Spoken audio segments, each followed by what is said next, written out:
Well, it's getting to the point where it's almost hard to remember what life was like without cell phones, computers, and the internet. In just 20 years or so, these things have dramatically changed the way we live, and more life-changing technology is quickly on the way. Here to tell us what to expect in the next 5 years is Dr. Bernie Meyerson, IBM's Vice President of Innovation and an IBM Fellow. Good morning, Dr. Meyerson. Good morning. What do we got coming down the pike here? Mind blowers? Oh, serious mind blowers. For the last 20, 30 years, things have gotten a little better. We have about 20 million times more capacity on our cell phone than got us to the moon on Apollo. Wow. I mean, things have gone a long way. The problem is, you got there by making it smaller, faster, better, cheaper. Imagine what happens, though, when you make it so small, you get down to atoms. Believe it or not, in the next 5 years, we're there. Literally, the transistors that you make things out of are becoming atomic scale, at which point they stop working, which means you don't get faster, smaller, better, cheaper that way. You have to come up with a new idea. So what's the new idea? Entirely new ways of computing, something we call cognitive computing, where if you think about it, we played Jeopardy with Watson and we won handily. It was a little unfair because a human being has 20 watts of energy going on in their head. We had 80,000 behind the screen. So clearly there's a huge amount of efficiency to be had if a human was reasonably competitive with 20 watts versus 80,000. But that's a whole new type of architecture for computers, totally different. And that architecture, I'm told, it's going to have touch involved in that. All of a sudden, through something like this, you are going to be able to feel whatever it is you're looking at.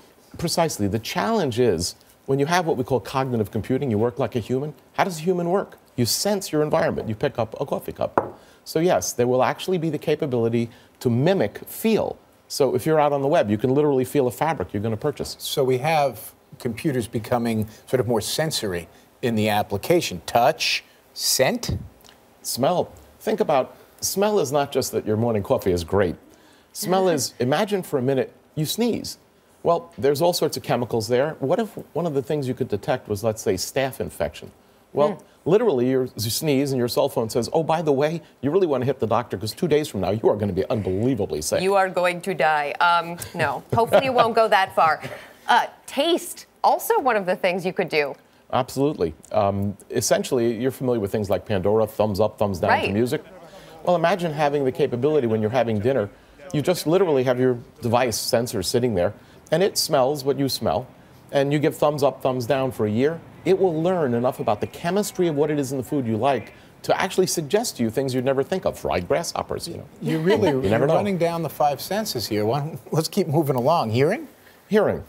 So imagine for a minute that literally everybody's phone could just hear every imaginable sound. We're talking way up into the stratosphere where you can't, all the way down to bass.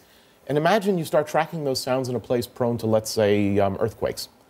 There's always been an understanding that animals somehow magically sense before an earthquake occurs.